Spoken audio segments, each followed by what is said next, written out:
Ilo-launch po natin yung pong ating bagong message series. Ang pinaka-team po natin ngayon pong buwan na ito. At ito po yung direction po ng Panginoon. It has always been a tradition in our church na kung ano man po yung maging tema po natin sa ating pong anibersaryo, yan din po yung pong direction ng Panginoon sa atin sa tatahakin natin panibagong taon. Kaya po ang pinaka-team po natin ngayon pong 17th year anniversary natin is growing in grace and gratitude. Okay? Ibig sabihin, tayo po ay lumalago. No? Naniniwala po ba kayo doon? Na lumalago tayo? Naniniwala po ako doon na lumalago tayo. Hindi lamang po tayo lumalago in numbers. Naniniwala po ba kayo doon? Ang kagandahan po, dumadami tayo. No? Padami po tayo ng padami. Yun po ang pinakamaganda. At hindi po tayo dumadami kasi nanganganak. Sabi kasi nung iba, if you can't win them, produce them. Diba? Hindi po tayo gano'n. Tayo, sa biyaya po ng Panginoon, nakakapag-produce po tayo ng mga kaluluwa na nagiging matapat at sumasamba sa Panginoon. We are growing, not only in numbers, but most of all, we are growing spiritually. Because that is the desire of the church. Hindi lamang po tayo maging regular attender ng church kung hindi tayo po ay lumago, tumibay sa ating pong pananampalataya sa Panginoon. At bahagi po ng paglago natin, dapat po maintindihan natin yung dalawang bagay na mahalaga sa isang pananampalataya. At yan ay wala pong iba kung hindi po yung grace o biyaya, at ang kadugtong po niyan ay wala pong iba kundi gratitude. Naniniwala po ako, gratitude is always a good attitude. Tandaan po natin yan. Yung mapagpasalamat sa Panginoon.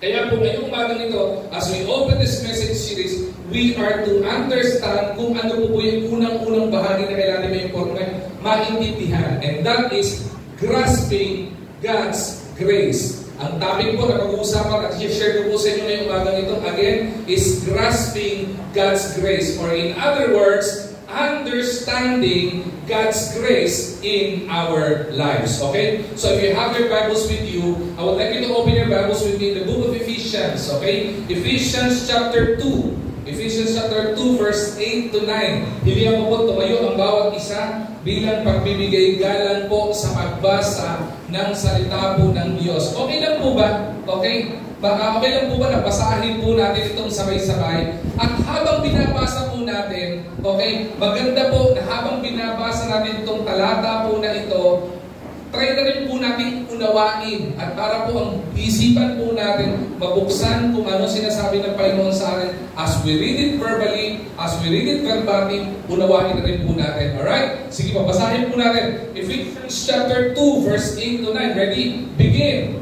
For by grace are ye saved through faith, and that not of yourselves, it is the gift of God, not of works, lest any man should boast. Basahin ko po muli. Ang sabi po dyan, for by grace ye are saved through faith, and that not of yourselves, it is the gift of God, not of works, lest any man should boast. So mandali po tayong manalangin. Panginoon, aming dakilang Diyos, marami pong salamat sa napakagandang araw at umagang itong kaloob po, Panginoon, sa amin. Lalo tigit, ito po, Panginoon, araw ng linggo na ito, maliban sa ito po ay araw mo at pagsamba sa iyo, ay pinapaalala mo sa amin, Panginoon, ang kabutihan at biyaya mo, Panginoon, sa amin as we are celebrating, Panginoon, yung aming 17th year anniversary na kami ay patuloy na ginagamit mong ilaw at alat, Panginoon, sa lugar, Panginoon, kung saan mo kami itinalaga. And as we listen to your word, samahan niyo po kami, buksan niyo po, Panginoon, ang aming puso't isipan, maliwanag po namin maintindihan at maunawaan ang mga aral na gusto mong matutunan po namin at mai-apply po namin to sa aming mga buhay. Itago niyo po ako sa iyong likuran, Panginoon, ang iyong salita ang maihayag, kayo po ang maitaas at mapapurihan ngayong umagang ito sa pangalan ni Jesus. Amen at Amen. Sige, mahal na po tayo magsipo. Ang topic po natin again is about grasping God's grace. Understanding kung ano po yung biyaya ng Panginoon sa buhay po natin. Ako po, naniniwala po, I'm a firm believer that we are people of grace. Ibig sabihin, kaya po tayo naririto, the very main reason of our existence kung bakit tayo nabubuhay, kung bakit tayo narito. Even this church, the very main existence of this church is all by the grace of God. Biyaya lamang po ng Panginoon. Kung meron po tayong trabaho, naniniwala po ko yan ay dahil po sa biyaya ng Panginoon. At alam ko, hindi po tatanggi ang bawat isa dito. Kaya po tayo nabubuhay dahil din po sa biyaya po ng Panginoon. Kung bakit meron tayong kalakasan, kung bakit nakakabangon tayo ng umaga, at lalo tigit ngayong umaga ito, nakabangon tayo, nag-excited, pumunta sa church, dumako sa church, dahil po yan sa biyaya ng Panginoon. But by the grace of God, pagdating po sa biyaya ng Panginoon, maintindihan po natin na ito po ay patungkol sa kaligtasan ng isang tao na mananampalataya o naniniwala sa Panginoon. Kaya maganda pong susub ito doon po sa message series natin last month, yung I Believe na message series. Ano yung mga dapat pinananampalataya natin? Alright? Ayun, before I engage directly on grasping or understanding God's grace in our life, maintindihan natin mas malalim ito. Tingnan po natin yung konteksto ng Ephesians. Okay?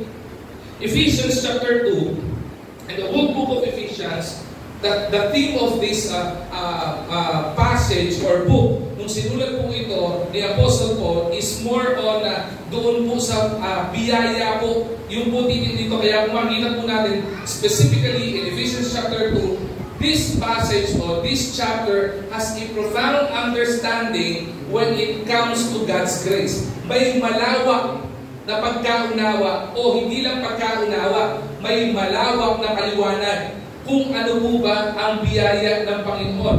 Kaya po si Apostle Pablo, ang ginawa po niya dito, he elaborates yung grace. Ano po yung grace? Grace that transforms us from death to life. From spiritual death to a life na buhay na mayroong Diyos na buhay na sinasamba. Yung po pinapakita po dito. At ang iniha-highlight po dito ni Apostle Pablo ay wala pong iba kung hindi lamang po yung grace, kung hindi po yung richness of God's mercy, the richness and the abundance of God's love sa bawat isa po sa atin. Kaya po ngayong umagang ito, as we explore this message, as we grasp, as we have a deeper understanding of God's grace, maintindihan po natin na magkaroon po tayo ng appreciation dun sa tunay na lalim ng God's grace, specifically in the lens or the perspective na ipinakita po dito na itinuro ni Apostle Pablo. Handa na po ba tayo? Amen. Alright? Ngayon po umagang ito, makita po natin ang dalawang bagay.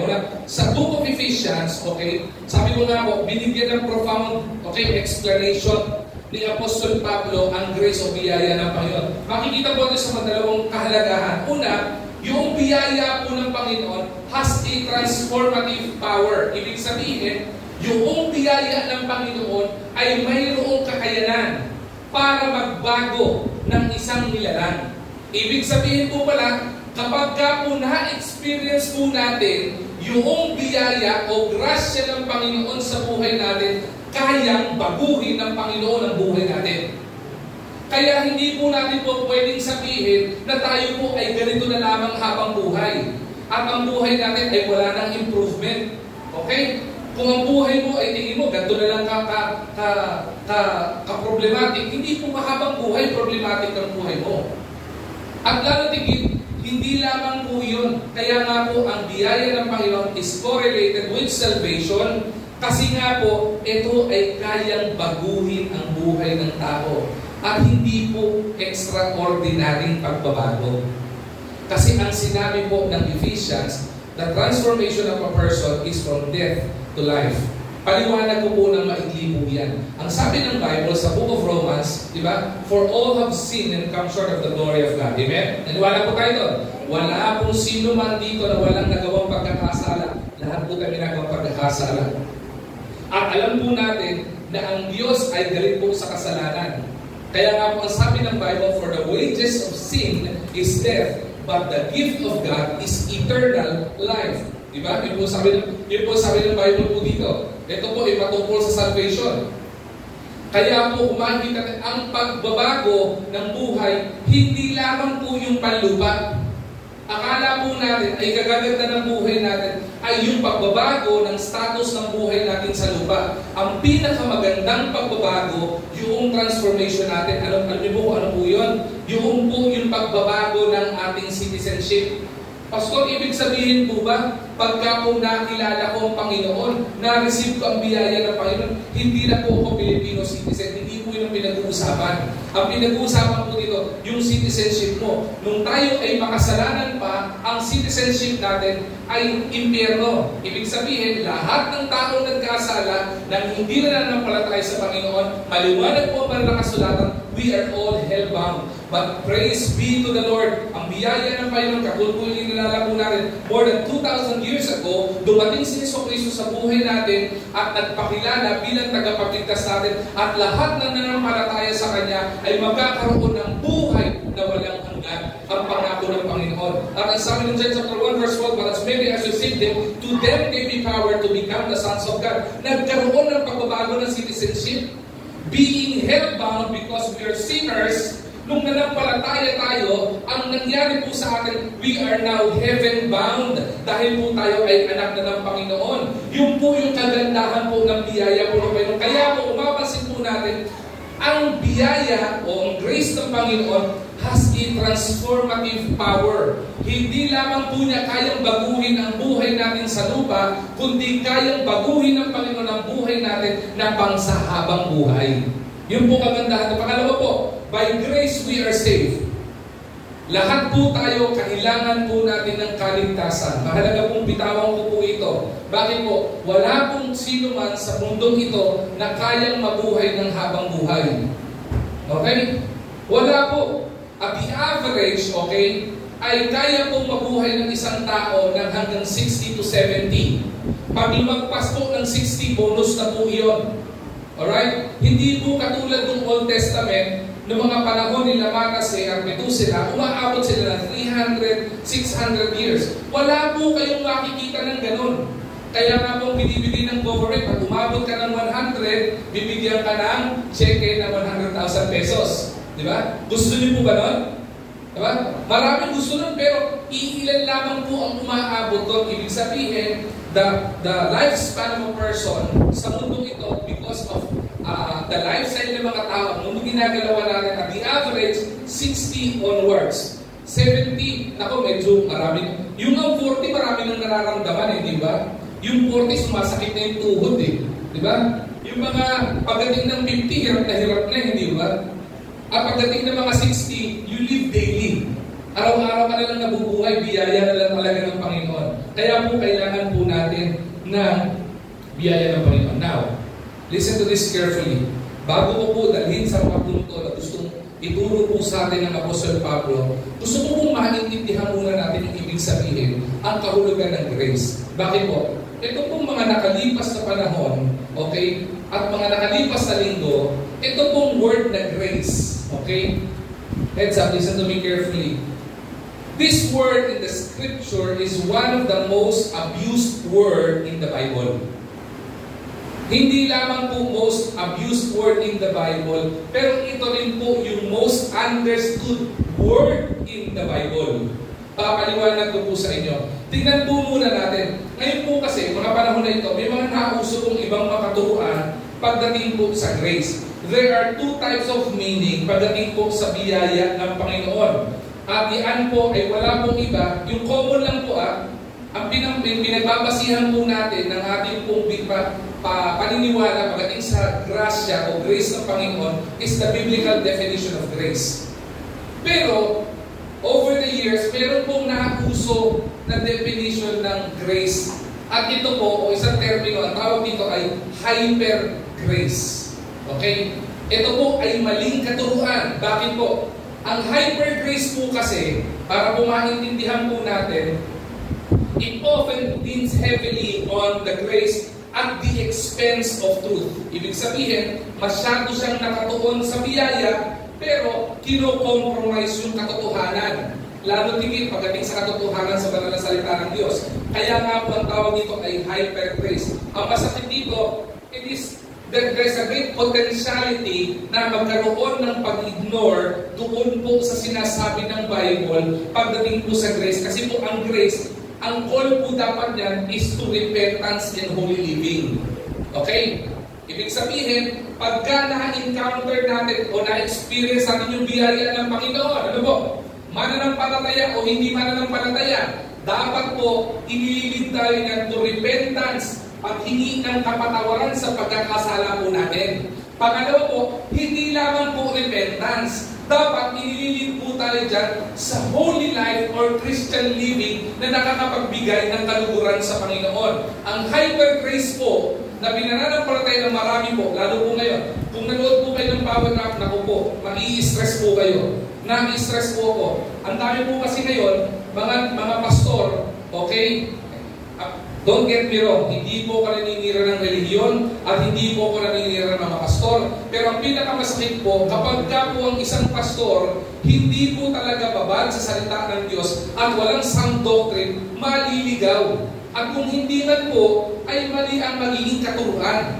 Kung mali ang pagkakaalam, mali ang ituturo. Ang problema po, kapag kapastor, sigurado may mga tagasunod. Isipin nyo na po. Sabi nga po ng Bible, di ba? Konting knowledge, ano problema dyan? Maliit na knowledge sa pagkakaalam natin. Anong ginagawa?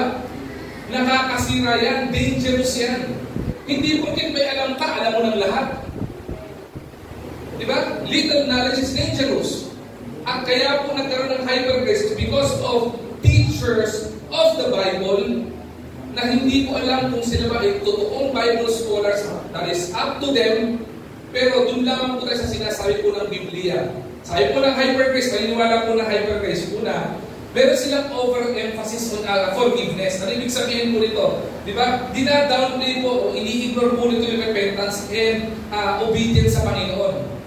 Pagka po may natuturo sa inyo na sinasabi, ang biyaya ng Panginoon ay sapat at tagu-umako, tama po yun. Pero hindi po para ito ma-downplay na may mga nagawa tayong pagkakasala. Kapag ka nagkasala ka, gumawa ka ng kasalanan, moral, immoral na kasalanan, at sasabihin mo, hindi, okay, may biyaya ang Panginoon sa iyo.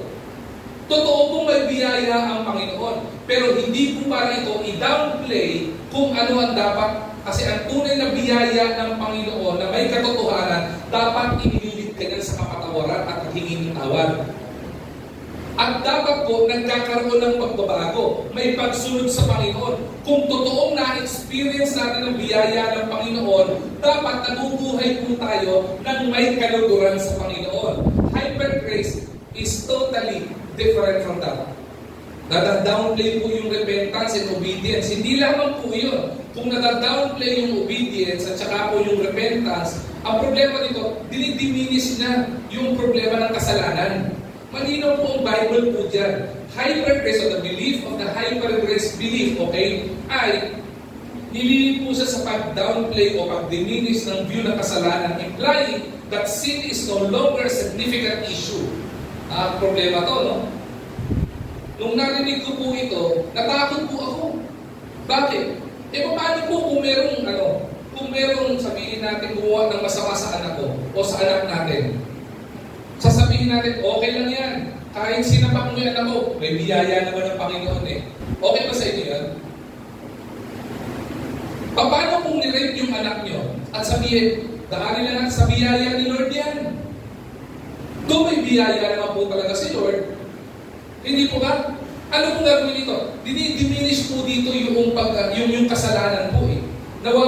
Pinawawalang kwenta yung kasalanan. Mahalaga po yung kasalanan, maintindihan natin. Sabi nga po ng Bible, for when we are weak, then we become strong. Kapag nagkaroon tayo ng recognition ng kasalanan, kahinaan natin, doon tayo nagkakaroon ng kalakasan sa Panginoon. Lalo tigit kapag humingi tayo ng kapatawaran sa Panginoon. Alright? Dinidiminish ito. Hindi lang po ito. Sa church, hindi na po kailangan palang mag-disciple at mag-Bible study ng church. Bakit? Ang hyper grace belief neglects yung discipleship. Bakit? Kahit naman hindi ka mag-disciple at mag-Bible study, dahil may biyaya ang Panginoon, lalago ang church. Naniwala ko ba kayo doon? Huwag ka tayo mag-Bible study. Di ba? Huwag ka tayo mag-small group. Huwag ka tayo mag-disciple. Huwag na tayo mag-crossover. Huwag na tayo gawin yan. Pag hyper grace ang belief mo, lalago ka naman pala, may biyaya ang Panginoon eh. That's the problem of hyper-grace belief. Okay? Sumunod, ang pinakamasakit dito, the potential of licentiousness. Ano ibig sabihin ito? Pagiging mahalay. Bakit po? Ang paniniwala po kasi ng hyper-grace ay ito. By focusing excessively on God's grace and forgiveness, hyper-grace can lead to antinomianism. Ibig sabihin ito, the belief that Christians are not bound to moral law. May problema tayo dyan. Ang Pilipinas nga, may sariling batas eh. Di lalo na po ang Bible, meron pong moral law. So kaya po hindi po tayo naniniwala sa hyper-grace. Okay? Kaya po, pag narinig po kayo na magtuturo na ang Panginoon po na nagpaparusa ay hindi po Diyos at evil yun. Hyper-grace po yun. Hindi po sa Panginoon yun. Ako na po nagsasabi. At patutunayan ko po sa inyo yan mamaya. Kapag ka may nagsabi po na nagkasala ka at hindi mo kailangan humingi ng tawad, patatawarin ka ni Lord, huwag po kayo maniniwala doon. Hyper-grace belief po yun. Okay? Kaya po meron po nagsasabi, may mga lumulutang pa nga po ngayon ng mga iba't ibang belief pa, yung rationalism, di ba? Nakakalungkot kung ano pa lumulutang ng mga paniniwala, ng mga kaliwas at hindi po kalooban ng Panginoon. Kaya po may mga iba pa nga po nagsasabi po di ba? Na yung Yahweh daw po ay evil. Hindi po totoo yun. Yahweh is Jesus Christ. It's the name of the Lord. So paano ba gawing evil? Dahil ba nagparusa? Di ba? Dahil ba it doesn't satisfy what we believe? Di ba? Ibig sabihin evil na? Hindi po yun. Ngayon, pumunta po tayo. Enough with hyper-grace. Tingnan po natin yung pinaniniwalaan nating tama. Ano po ba ang sabi dito? Ano po ba yung biblical meaning of grace? The biblical meaning of grace, sabi nga, Ephesians chapter 2, sabi po dun sa verse natin, sabi dito, for by grace, we are saved through faith. Sa magitan ng pananampalataya, biyaya ng Panginoon. And that not of yourselves, hindi mo kaya natin iligtas sa sarili natin. Sabi dito, it is the gift of God. Regalo po ng Panginoon sa atin ito. Not of our works, kaya hindi po tayo naniniwala na kapag ka gumawa ka ng mabuti, maliligtas ka. Kasabi ito, not of your works, lest any man should boast. Hindi po tayo pwede makapagmalaki sa Panginoon na kaya natin dalhin ang sarili natin sa langit kasi hindi po natin kayang gawin yon. Maliwanag po ang Bible. Sabi ni Jesus Christ, I am the way, the truth, and the life. No man cometh unto the Father but by me. Sabi ni Jesus Christ. Wala po, kaya hindi po tayo pwede magmalaki po doon. Ngayon, kung titignan po natin dito, para mas maintindihan natin ang maliwanag nitong grace, kunin po natin siya sa original na lingwahe. Ang original na lingwahe po ng grace, pagdating po dito sa Ephesians chapter 2 verse 8, ang term na ginamit po na word po dyan ay charity. Ibig sabihin, hindi po yung charity na word na tiboy ang dulo. Ang charity po dito, pakilakihan po yan. Okay? Charity. Okay? C-H-A-R-I-T-I. Ang ibig sabihin po niyan, grace or kindness. But the truth of the matter, dito rin po hinugot yung salita po ng charity. Okay? Yung love. Okay? Kaya po naniniwala po ang isang church na tunay na church na sumasamba sa Panginoon. This is also not only a house of the Lord, but this is also a charitable institution. Kapag ka po ang isang lugar, a church, dapat po tumutulong. Dapat po nakikita ang Panginoon. Dapat po nagmamahal. Dapat po gumagabay. Kasi po, ang salita po ng Diyos, pagdating po sa grace, ang sabi po din ay charity, or ang ibig sabihin po, grace and kindness. Let's find the deeper meaning of the word grace when it comes to the grace of the Lord and the kindness of the Lord sa atin. Meron pong pinanggalingan na Greek na root word yan. Ang Greek na root word po yan, hindi ko po na ilagay po dyan. Ang word po nito ay saris o sari. Okay? Saris. Grace. Anong ibig sabihin po ng saris na Greek word? Ang ibig sabihin po nito is favor. Ano pong ibig sabihin ng favor?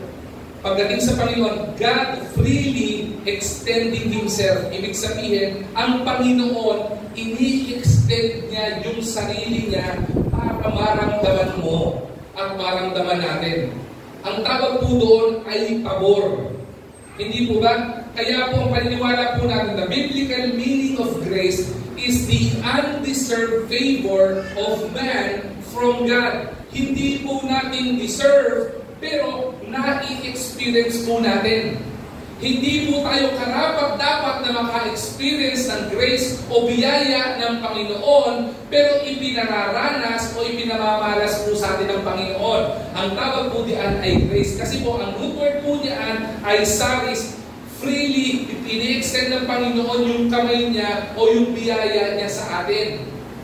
Hindi ibig sabihin, tayo ba yung kailangan lumapit sa Kanya? Siya mismo, ini-extend niya yung sarili niya eh. Isipin niyo po the intensity of this.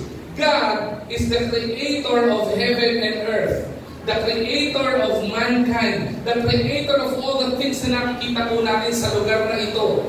At hindi po niya kailangan bumaba dito para iparanas ang biyaya. But because of the grace of God, biyaya ng Panginoon, ini-extend niya yung sarili niya sa atin. Paano niya po in-extend dito?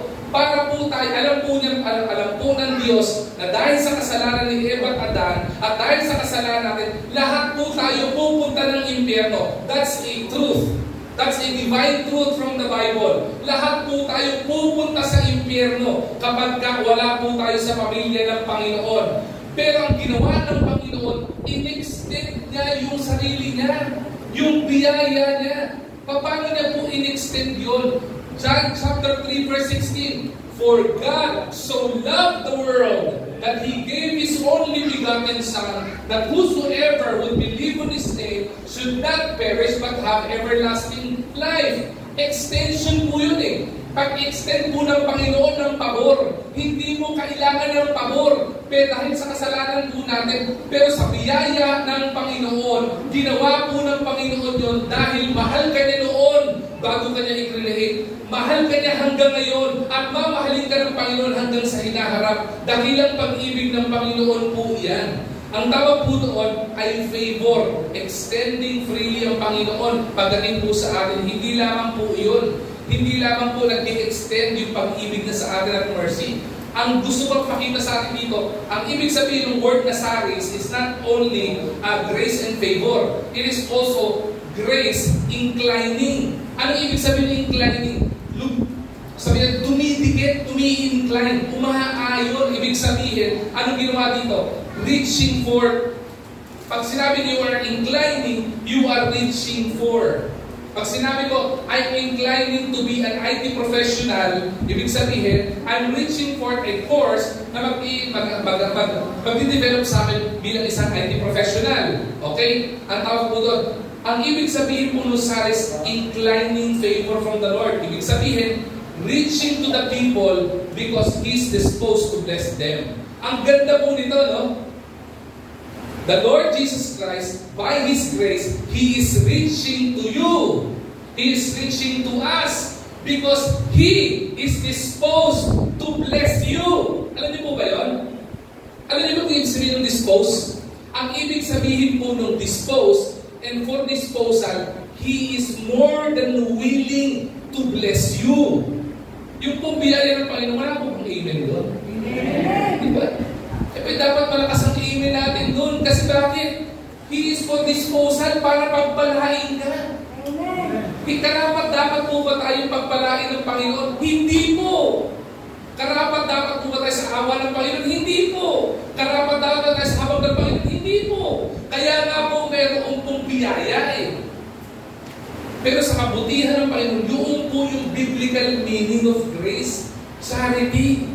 He is extending His love and mercy towards us. Hindi lamang ini-extend, He is also reaching forth. Kaya nga po may mga pagkakataon, kumakatok ang Panginoon sa pintuan ng mga taong hindi na nananampalataya sa Kanya. Kumakatok siya araw-araw. Anak, kailangan mo ko sa buhay mo. Anak ko, kailangan mo ng pagbabago sa buhay mo. Ako ang kailangan mo. That is the biblical meaning of grace. Kaya po kung titingnan po natin, the biblical meaning of grace, ano pong hina-highlight nito? The biblical meaning of grace highlights both grace and truth. Hindi lamang po biyaya, at pag-ibig, pagmamahal ng Panginoon, kung hindi rin po yung katotohanan. Bakit po? Ano po sinabi ng John chapter 1 verse 14? The Word became flesh and made His dwelling among us. We have seen His glory, the glory to the one and only Son, who came from our Father, full of grace and truth. Sino po yung tinutukoy po dito? Yan po ay walang iba kundi si Jesucristo. Dakilang biyaya po natin, kaya po tayo nagkaroon at magkakaroon ng pagbabago ng buhay dahil in-extend po ng Diyos Ama yung kanyang bugtong na anak para mamatay sa krus ng Kalbaryo para maligtas tayo. Kaya tama po Ephesians chapter 2 verse 8, for we are saved by grace through faith. And wala po tayong lest any man should boast, it is not by our works lest any man should boast. Wala po tayong pwede pagmalaki. Yung po yun. Kaya po ang biblical foundation or meaning of grace is that it is grounded entirely in the Scripture, encompassing God's grace, mercy, and love sa buhay po natin para po sa lahat ng humanity. It is the basis of our salvation in our Christian life. Wala pong maliligtas kundi po sa kabutihan ng Panginoon. And the balanced view, pagdating po sa grace ay ito, while emphasizing God's unconditional love and forgiveness, biblical grace also upholds the call to holiness. Diba?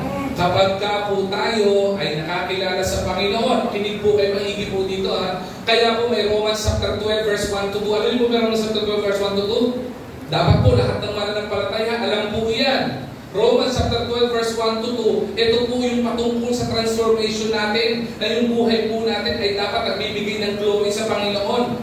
Nagbabago yung buhay natin, na yung buhay natin dati na makasalanan, hindi nagbibigay ng ngiti o kalwalhagian sa Panginoon. Romans chapter 12 verse 1 to 2, nagkakaroon tayo ng reasonable service sa Panginoon.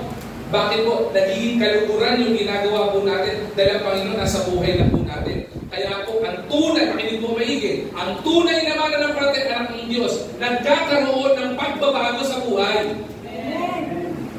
Alright? Sumunod po, hindi lamang po yung balance with pagbabago sa buhay, okay? At ang pinakamahalaga po dito sa biyaya ng Panginoon ay wala pong iba kung hindi yung call to repentance.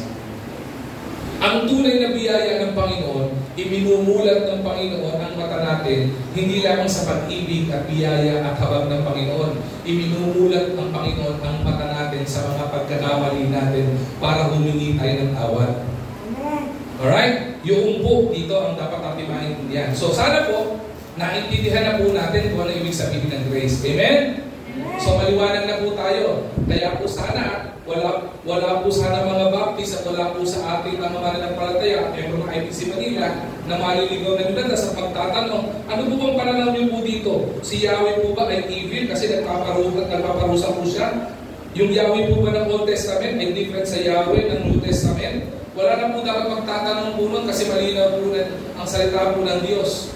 Hindi po porket yung Yahweh nagparusa, hindi na po sa Diyos ang evil na siya. Okay? Dahil katotohanan po yun, ang kasalanan ay may katumbas na kaparusahan. Maliwanag po yan. Mananampalataya ka o hindi ka mananampalataya, ang kasalanan, lagi may katumbas na kaparusahan. Pero para makita po natin, ilang bagay po, 4 lamang po ito gusto ko ibahagi po sa inyo. As we grasp the deeper understanding of God's grace, naunawaan na po natin yung pong hindi tamang pananaw sa grace ng Panginoon at yung tamang at biblical na pananaw po natin pagdating po sa grace ng Panginoon. Ngayon, tingnan po natin, ano po ba, bigyan natin mas malalim pa na kahulugan, pagkakaunawa yung grace ng Panginoon. Grace of the Lord or God's grace is the gift or this is actually the gift of grace. Ano pong sabi sa Ephesians chapter 2? Hindi po tayo masyadong lalayo doon. Ephesians chapter 2 verse 8, for by grace ye have been saved through faith, that not of yourselves. Ano sabi po dyan? Pakisabi nga po ng malakas, it is the gift of God. Regalo po ng Panginoon ito. Maniwala po kayo sa hindi. Sa lahat ng po pwede regalo ng Panginoon sa atin. Ay po kayo maiging po dito. IBC Manila, we're celebrating our anniversary. Maganda pag may mga celebration, di ba may regalo? Kapag kami birthday, niregaluhan. Kapag kami anniversary, may regalo. Pero sa isang mananampalataya, birthday mo o hindi mo birthday, may regalo ang Panginoon sa iyo. Ano yung precious gift? Ito po yung biyaya ng Panginoon. Grace is a precious gift from the Lord. At wala pong bayad. It is freely given unto us. Ang problema, marami po binibili po itong regalo na ito pero hindi po tinatanggap. Di ba? Marami binibigyan ng regalo pero ayaw tanggapin yung regalo. It is something that we can earn. Listen to this carefully. Yung pong biyaya ng Panginoon, lalo tigit, pagdating sa kaligtasan po natin, hindi po natin ito na-i-earn. It is not by our good works that we are saved. It is not because of the good deeds that we are doing for us to be saved. Hindi porket tumulong ka o naging good Samaritan ka, ibig sabihin ay ikaw ay maliligtas na. Okay? Ang magiging dahilan ng kaligtasan ay biyaya lamang po ng Panginoon. Kaya po, understanding God's grace is a gift, helps us to appreciate His value and the generosity of God. Naniwala po kayo? Naniwala po ba kayo na ang Panginoon natin generous? Sino po naniniwala na generous ang Panginoon? Patunayan ko po sa inyo na generous ang Panginoon. Sino po dito ang meron ng anak? Pakitaas nga po ang kamay. Yung meron kayong anak. Okay, yan. Sino po dito yung meron kang anak as mahal na mahal mo yung anak mo? Diba? Mahal na mahal mo yung anak mo. Sige, babaan na po. Sample, sino may anak isa dito? Yan. Si ate at si kuya, no? Kunyari po, no? Si Kuya Doy. Mahal ko rin si Kuya Doy. Maniwala mo kayo sa hindi. Mahal ko yan.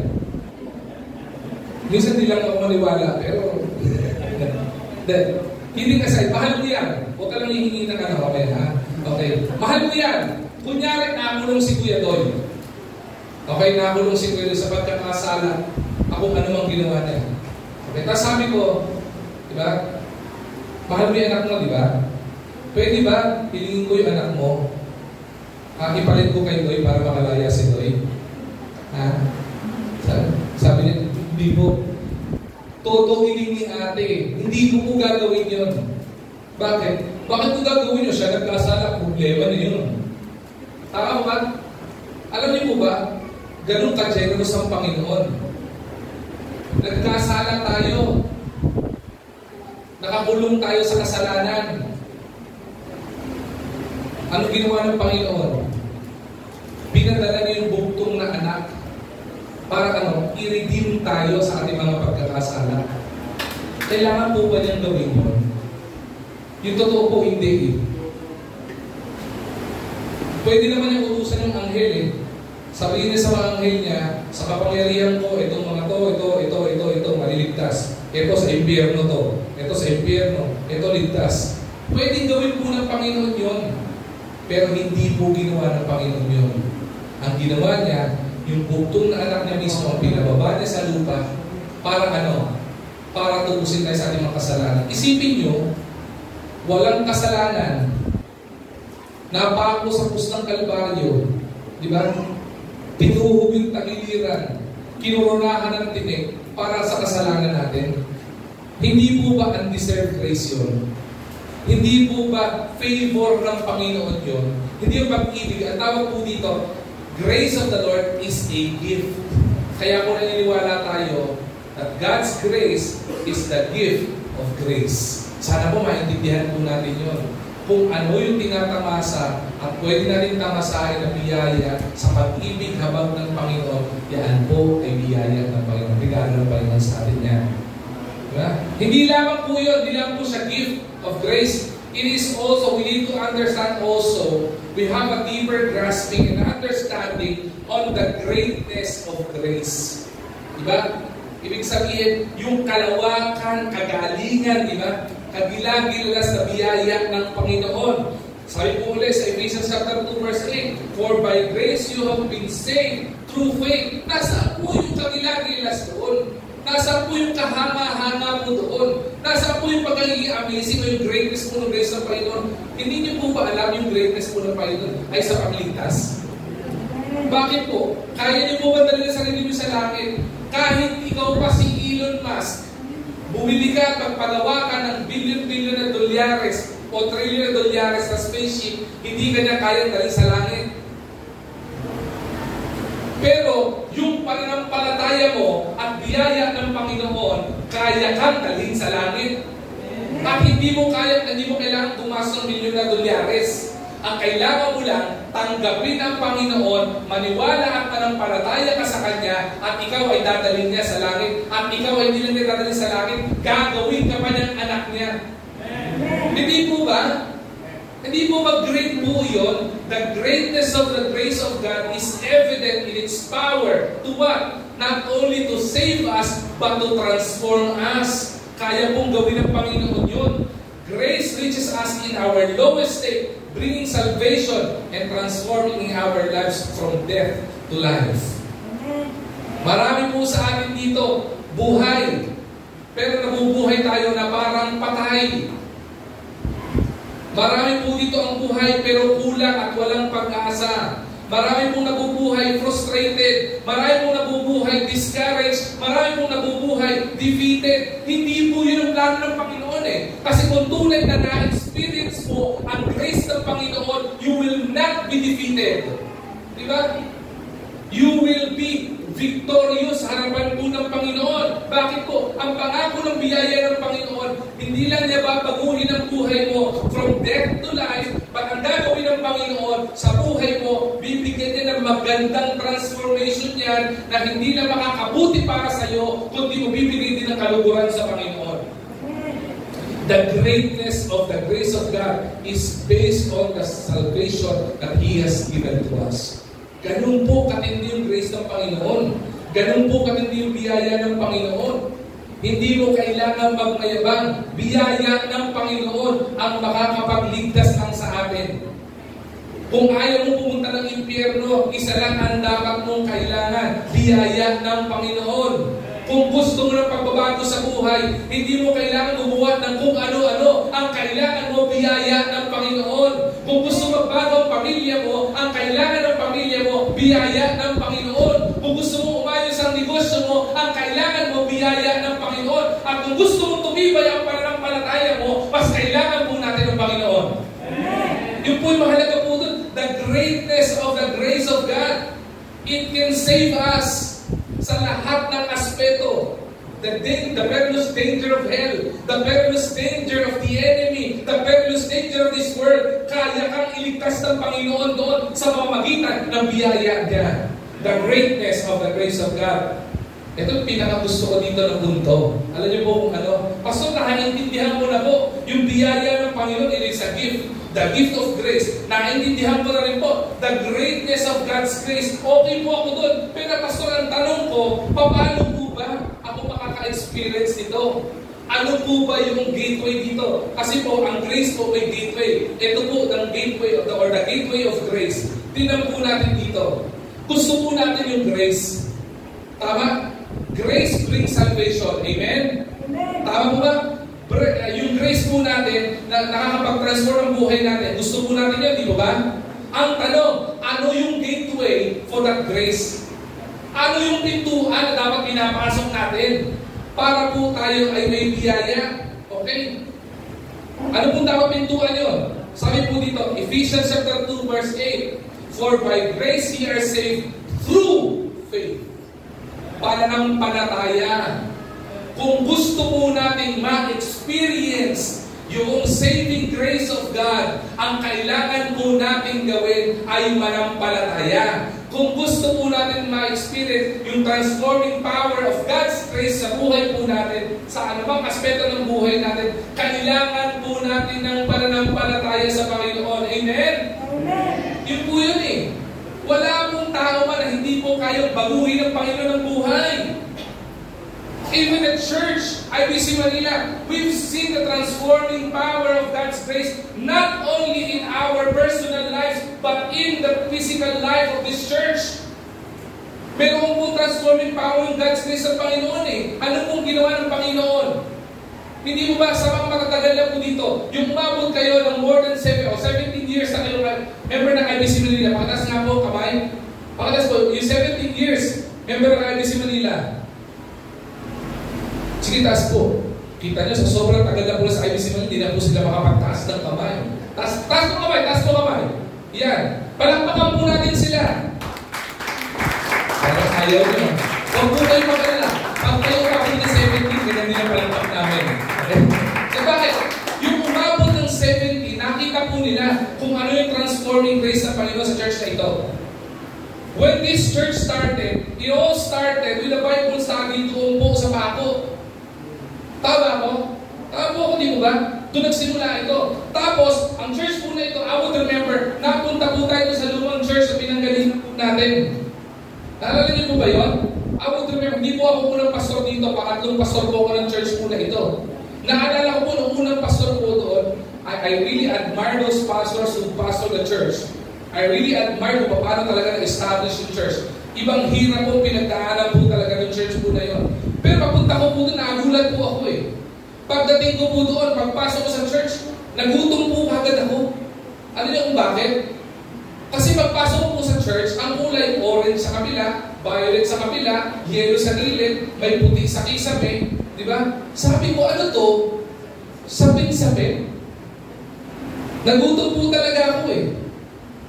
Pero nakakatuwa, bakit? Dahil sa dami ng kulay, yung buhay din ng mga manampalataya doon naging makulay. Amen? Naniwala po kayo doon? Ang kulay ng buhay doon, hindi man ganun kadali ang buhay ng church yung time na yun. Pero, grabe talaga. I would say, the church is really vibrant during that time. Kasi kahit po konti, talaga nagpupursige. Di ba? Pursige sa pag-visitation, pursige sa pag-attend ng prayer meeting, pursige sa lahat. Then I would vividly remember, nung una po ko nag-preach doon, ang pulpit po, hindi po ganito. Okay? Ang pulpit po yung kahoy, hindi na po nakitabi. Nag-preach po ako umulan. Habang nag-preach po ako, kaya kung nakita niyo po ako para nag-preach, lakad ako ng lakad. Nasanay po ako doon sa kabilang church. Alam niyo po kung bakit? Kasi po doon sa kabilang church tumutulog. Kaya kung ginagawa ko, may lakad ako ng lakad. Natalig ko yung pulpit dito. O, tumutulog. Palipat-lipat ako eh. Diba? Tapos, for so long, diba? Talaga nagtsaga po tayo doon. Several times, we renovated the church. Diba? Several times, inayos natin yung kisame. Several times, inayos natin yung flooring. May ibang miyembro pa doon. Nabagsakan pa yung kisame. Diba? Praise the Lord, buhay pa sila. Diba? At praise the Lord din po, yung mga anay doon, pinag-pray natin, Lord, sana po maligtas yung mga anay dito para po during service, pag nag-worship po kami, hindi po sila malaglag. Kayo mga anay doon, pagod na pagod din. Kaya nung umalis tayo, tuwan-tuwa yung mga anay doon. Buti na lang, umalis na sila. Bakit? Bago tayo lumipat dito, nalaglag yung buong isa meron, di ba yun? Hindi lang ang pulpit, pati kids church. Bakit? Sabi ng mga anay doon, praise the Lord. 16 years na ako nakakapit dito. Diba? Tama. But the church is growing during that time. I would remember, talaga, hindi po nagbabago. Diba? I would remember, pag may DBBS tayo, ang DBBS natin doon, typical na Baptist. Alam niyo bakit? Yung mga bata, kakanta sila. I would remember what song was ang kinanta na youth na kahapon eh. Deep cries out. Diba? Ang ganda ng kanta nun eh. Deep cries out. Move to the left, as move to the right. Doon sabihin, huwag kayong gagalaw. Alam niyo ba yun? Kaya po, pumapansin niyo po, lahat ng mga nag-worship dito. Diba? Nag-worship na, ang galaw pa rin gano'n. Anong kanta kanina, Brother Arwin? Yung mabilis. God is great. Kumakanta po tayo dito, ganda pag-awit. God is great. Sing His praise, all the earth, all the heavens, and Your name, diba? Will be praised to all the world. Huwag niyo po silang i-judge. Alam niyo po kung bakit? Nanggaling po sila sa luma eh. Kasi doon, pag tumalong ka, God is, malalaglag ka doon sa nagbebenta ng motor. Pag sa'yo mo, God is great. God is great. Uy, may motor ako. Libre. Diba? Kagandahan doon. Kaya masakit, pag bukas mo yung audio side, pag tumalong ka, God is grace. Oops, sinasakay ka na doon sa mga truck. Bakit? Junk shop yung ilalim. Alam niyo po ba yan? Oh. Kaya mga mananampalataya, kung naniniwala talaga tayo may grace ang Panginoon sa atin, dapat mas na tayo nagpupuri ngayon. Bakit? Kasi kahit tumalong ka ngayon, di ba? Kung maguhuman to, motor pa rin ang babagsakan mo. Puro brand new. Tuwag second hand, pinapagawa pa eh. Diba? Diba? Tama mo ba? Biyaya po ng Panginoon eh. Doon talagang kakapit ka eh. At saka doon yung mga mapanalangin. Every service, kaya po every worship service, meron tayong opening prayer. Hindi po pare-prepare yung puso at sa pagsamba. Kasi naniniwala po ako, bago tayo pumunta sa church, dapat prepare natin yung puso at sa pagsamba. Alam po kung bakit prayer time? Ang prayer po sa Lord sa akin, ligtas po kami. Sana po hindi umulan. Di ba? Kasi po pag may dumaan na truck, di ba? Kahit nag-preach, gumagano lahat eh. Parang naroon pa kayo kung anong Gariles, yung kay Dolphy dati. Yung pag dumataan yung trend, parang ganun doon eh.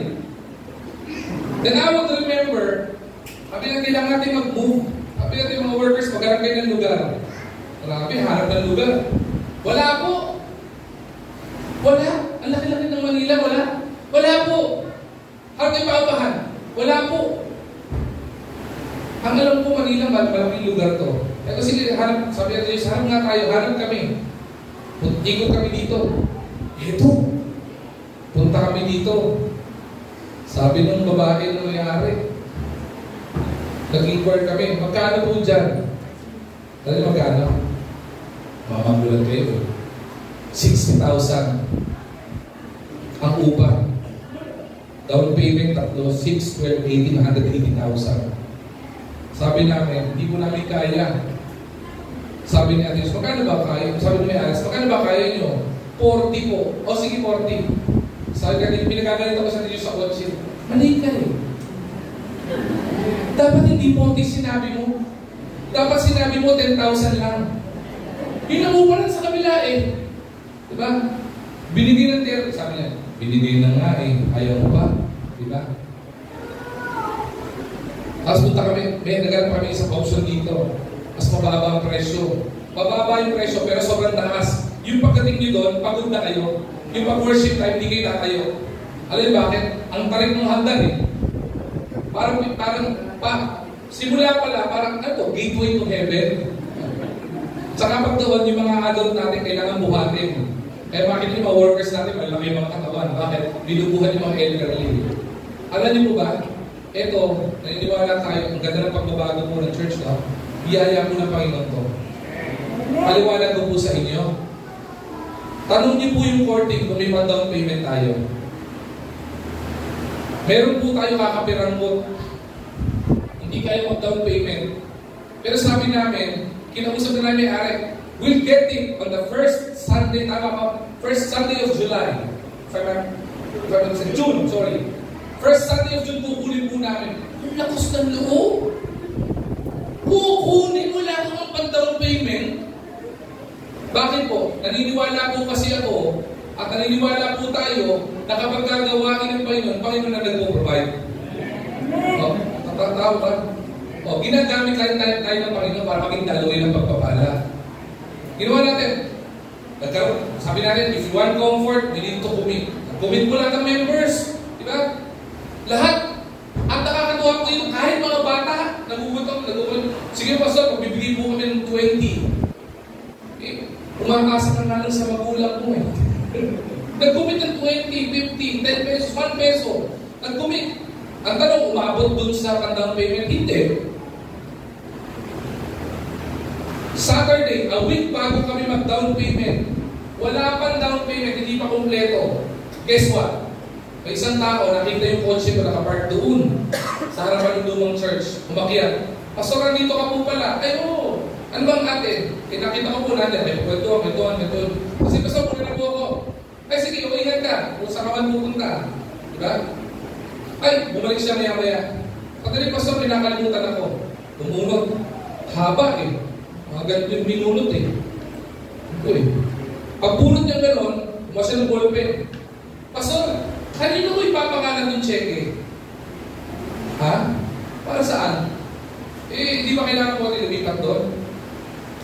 Sulat siya, 50,000 pesos. Sapat. Swak na swak, di ba? Biyaya na po nakalipat tayo. Amen? Amen! Hindi mo lakasan ng loob lang to. Pananampalataya mo ito. At kaya po tayo nandito, hindi lang po sa mananampalataya dito. Nandito po tayo kasi biyaya ng Panginoon. Amen? Amen po yun. Pero natapos mo ba yung biyaya ng Panginoon dito? Sa pag-transform ng Panginoon sa church na ito? Hindi po. Bakit? Iba sa inyo, ngayon pa lang kayo tumataba. Bakit? Kasi nung paglipat nyo po dito, nag-lose po kayo na mahigit 20 pounds. Bakit? Every Sunday, nabawalan kayo ng 5 pounds eh. Sino nyo pagpasok nyo dito? Saan kayo nagpunta na church na pagpasok nyo at paglabas nyo, libre sauna? Dito lang sa IBC Manila. Dito pagpasok nyo, ang ganda ng makeup nyo. Paglabas mo, mas na yung makeup mo eh. Diba? Yung blush on mo nandito. Paglabas mo, nasa dibdib mo na eh. At saka dito, ang kaluluwa nakikita. Bakit? Pagpasok mo, paglabas mo, bakit na bakit yung kaluluwa mo eh? Tuwid-tuwid pa kung ilang ribs mo eh. Ganun po kapawis eh. Pero alam niyo po, biyaya lang kayo. Sabi natin, bitay na aircon. Sabi ni Ate Jess, bitay aircon. Wala ka na budget. Pag-pray tayo sa Panginoon. Pag-pray natin na sana lumamig, lahat ng pwedeng gawin, ginawa namin. Tinanggal yung screen, tinanggal to, nilagay ng exhaust fan yung CR, bumili nito, lahat ng po pwedeng gawin. Laglagay ng lahat ng electric fan, ginawa na po namin. Ang huling gagawin namin, na hindi pinahintulutan ni Lord, alam niyo kung ano? Habang nag-service, ingahan niyo yung katabi niyo. Parang di pong naku-cool down siya. Ang kagandahan nun, habang hinihingahan mo, hindi rin siya nakakatulong. Bakit? Lalo na kapag kang adobo o adobong pusit ang kinain mo. Asa yung ibang spirito nasa church na ito. Parang may evil spirit na lumalabas sa iyo, kapatid. Di ba? Anong nangyari? Biyaya ng Panginoon. Nagpe-pray yung mga taga-IBC Manila magka ng aircon. Anong ginawa? Nagbigay ng aircon. May ginasas tayo dyan? Meron. Pang-install. At saka yung konting pandagdag dyan. May isang tao, sabi niya, si Isa nung kailangan ng church? Volleyball. May nagtanong eh. Member po natin. Sis, may kailangan ba church? Volleyball. Sabi niya, hindi. Di ba may church na need tayo? Oo nga, volleyball kasi may sports evangelism. Sabi niya, hindi ba kailangan ng church na aircon? Kailangan nga. Oo. Naging makakalimutin eh, di ba? Oo, kailangan natin aircon. Sabi niya, pag-pray mo sis, na mag-close na yung transaction niyo yung Sunday na to, magbibigyan mo lang pang aircon. Naglalaro yung mga bata sa, sa sports evangelism nila. Nag-PM. Sis, nandito sa tapat ng church, sandali lang, uwi na kami.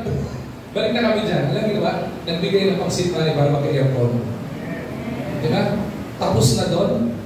Hindi pa. May nagkumit pang dalawa para magbigay ng aircon eh. Subukan nyo lagyan ko dalawang aircon dito. Hindi ko alam kung naka-fur coat kayo lahat pagdating ng Sunday. Sabi nakakinatirek yung araw dito naka-jacket kayo. Kaya hindi sa kita rin nakakapagano na ako, nakapag-coat na ako ngayon. Kung malakasan. Dati hindi ko magawa ito doon sa kabilang church. Pag nag-quote ako doon, kung hindi tubig ulan ang pumatak sa akin, malamang yung sarili kong tubig ang magpawi sa akin. Lagkit na lagkit ako dito. Pero alam nyo, hindi lamang po yung gusto kong makita po natin. Ang gusto kong makita po ng bawat isa po sa atin, anuman ang meron tayo sa buhay natin, anuman ang meron ng church na ito, the Presbyterian University, yan ay dahil po sa biyaya ng Panginoon. At naniniwala po ako, kapag ka mga mananampalataya, patuloy na magtatapat sa Panginoon, ang biyaya ng Panginoon, mas mag-uumapaw pa. Bakit? Ang Diyos natin generous eh. Yung bugtong na anak niya, binigay niya eh. Yung iba pa kaya, hindi kaya ibigay ng Panginoon sa atin. Diba? Malay nyo, ibigay ng Panginoon yung building. Diba? First service dito, second service sa kabila naman. Tapos third service, doon tayo sa baba. Nakamotor tayo lahat.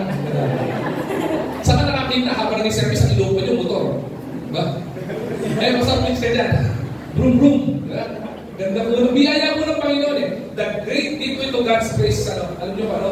Pananampalataya. Kaya mga mananampalataya, huwag po kayong bibitaw sa pananampalataya sa Panginoon. May biyaya po ang Panginoon sa bawat isa po sa atin. Kung gusto po natin ma-experience o kung gusto natin ma-encounter o ma-receive natin yung biyaya ng Panginoon sa buhay po natin, ang kailangan natin gawin, manampalataya sa Panginoon.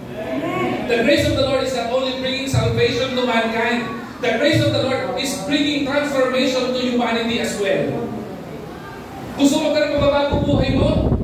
Defeated ka, gusto mo maging victorious, manampalataya ka sa Panginoon.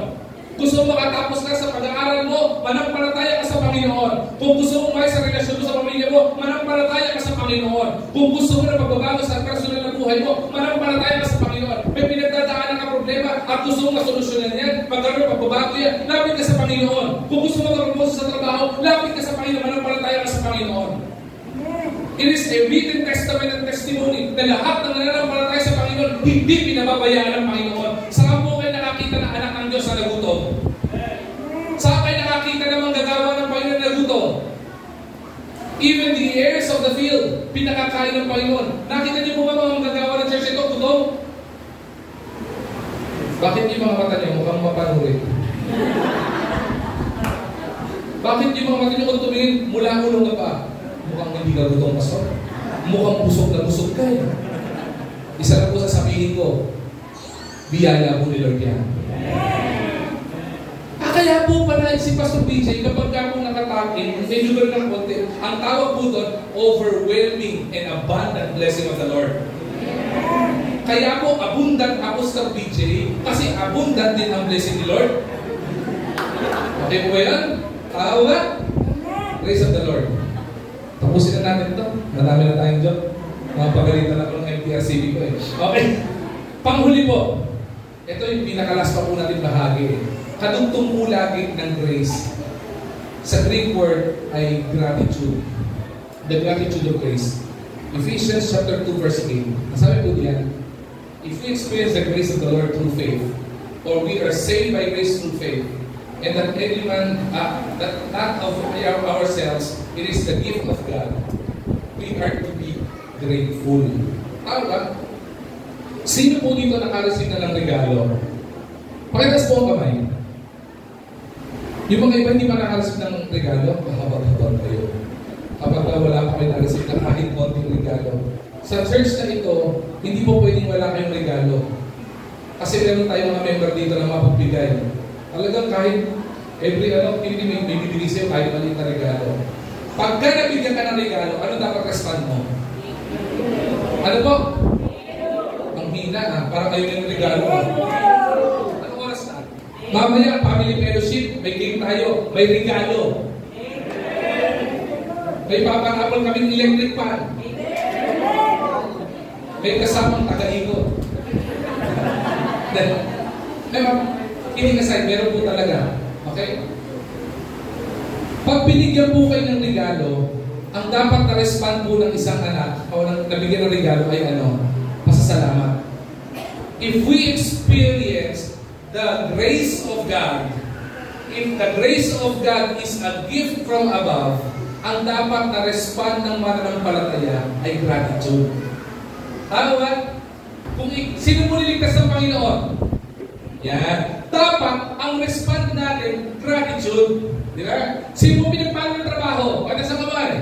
Yan. Dapat ang respond ng anak, gratitude, nagpapasalamat. Sino ang pinagpala ng sabihin natin pag-aaral? Nakapag-aaral kayo? Asa kamay? O yan. Ang tawag dyan, ang dapat respond mo din ay gratitude, magpasalamat tayo. Kaya po dapat sa church, kung ang lahat ng anak ng Diyos ay pinagpala at naka-experience ang biyaya ng Panginoon, dapat matutunan natin yung gratitude. Kasi kasunod ng gratitude ay worship sa Panginoon. Tama? Kung grateful ka, nagpapasalamat ka. Kung ikaw naniniwala ka na may profound grace na na-experience ka, dapat may profound na gratitude at pasasalamat ka rin sa Panginoon. Okay? At ito po dapat ang maniwala po sa hindi.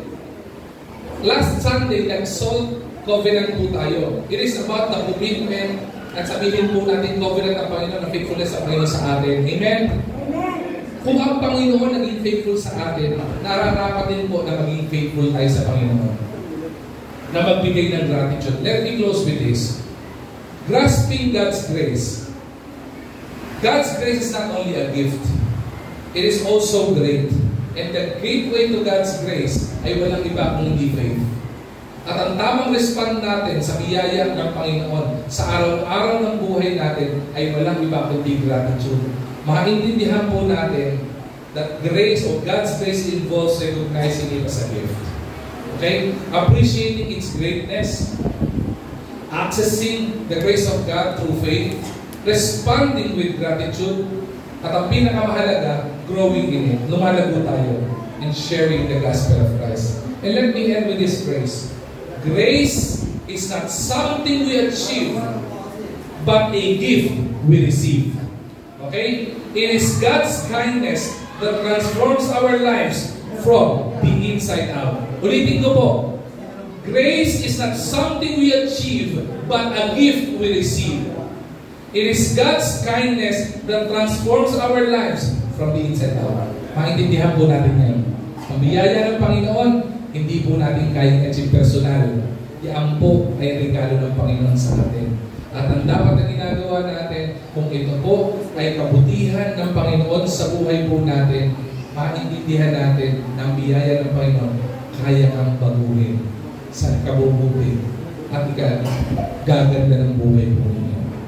Diba? Sana po, naintindihan natin yung grace ngayong umagang ito. Grasping God's grace as a gift from above. Shall we pray? Lord God, Heavenly Father, we are so thankful and we are so grateful for the abundant blessing of your word and the abundant blessing of your mercy and grace to each and every one of us. And as we celebrate our 70th year anniversary, Lord, we pray that your grace will be bestowed upon each and every one of us every single day, every single minute, and every second of our lives. May your grace be always with us, O God. Again, as our proper response, Panginoon, sa biyaya at pagpapala mo sa amin, that we are to be grateful, children of yours, Panginoon, worshiping you and glorifying your name, Lord God. Again, we give you back all the praise and all the glory. In His name we pray. Amen.